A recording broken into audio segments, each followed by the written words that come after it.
Welcome everyone to another exciting and heartfelt episode on our channel. Today, we're diving into a deeply moving and inspiring story that showcases the selflessness, leadership, and unwavering determination of Captain Ibrahim Traoré, the president of Burkina Faso. If you've been following our channel, you know how much we admire leaders who put their people first, and Captain Traoré is a shining example of that. So, grab a seat, because this is a story you don't want to miss. And before we get into it, I want to take a moment to thank each and every one of you, our amazing members and subscribers. Your support means the world to us, and it's because of you that we can continue to share stories that matter. Now, let's get into it. On the afternoon of Thursday, March 13, 2025, Captain Ibrahim Traoré, the president of Burkina Faso and head of state, held a deeply emotional and significant meeting with the widows and orphans of the nation's fallen combat forces. These brave men and women lost their lives in the fight against terrorism, a battle that has gripped the nation for years. The meeting took place during the closing session of a national conference organized by the Agency for Support to Widows, Orphans, and War Victims, ASVOVIG.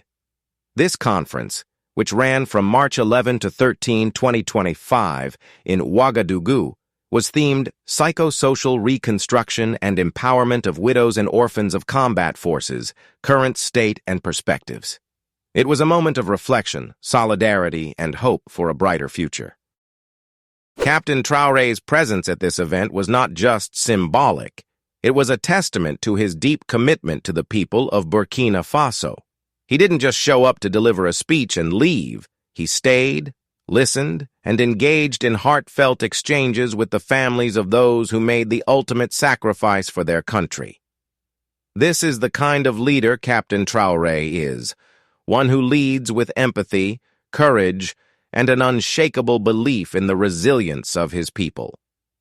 During the meeting, he paid tribute to his fallen comrades, saying, "To all my comrades who fell on the field of honor for the homeland, we will never forget your sacrifice." But he didn't stop there. In a powerful declaration that resonated with everyone in attendance, he vowed, "Burkina Faso will be the graveyard of terrorism." These words were not just a promise. They were a rallying cry for a nation determined to overcome the scourge of terrorism. The conference itself was a monumental effort to address the pressing needs of the families left behind by fallen heroes. Widows, orphans, and war victims shared their stories, their struggles, and their hopes for the future. Among the key concerns raised were the empowerment of widows, the harmonization of policies for the care of widows and orphans across the various branches of the defense and security forces, psychosocial support, and the care of wards of the nation. These are not small issues, and Captain Traoré made it clear that his government is fully committed to addressing them. One of the most significant announcements came when Captain Traoré revealed that the government is in the final stages of creating a comprehensive database to ensure that all widows, orphans, and those injured by terrorism receive the care and support they need. This database is the first step in a larger plan to provide holistic support to these families. Captain Traoré emphasized that this step is nearly complete, and he expressed his deep understanding of the pain and challenges faced by these grieving families. "We see you, we hear you, and we are here for you," he said, his voice filled with compassion. But Captain Traoré didn't stop at just creating a database. He went further, outlining concrete steps to empower widows and ensure they have the resources to rebuild their lives. For widows interested in entrepreneurship or already running businesses, the government is working to provide state funding to support their ventures. This is a game changer for many women who have been left to fend for themselves and their children after losing their spouses. Additionally, for widows with academic qualifications who meet the necessary criteria, the government is creating quotas to ensure they have opportunities for employment in the public administration and newly established factories. These measures are not just about providing financial support. They're about restoring dignity, hope, and a sense of purpose to these women. Another critical issue addressed during the conference was the harmonization of policies for the care of widows and orphans across the various branches of the defense and security forces. This has been a long-standing challenge, with different branches having different approaches and levels of support. Captain Traoré assured the attendees that this concern is being taken seriously and that steps are being taken to create a unified, effective system of care. This is a huge step forward in ensuring that no family is left behind or overlooked. Perhaps one of the most touching moments of the conference was when Captain Traoré spoke about the care of wards of the nation, the children who have lost their parents in the fight against terrorism. He announced that the government will be building boarding schools specifically for these children, with their educational expenses fully covered. This is more than just a policy.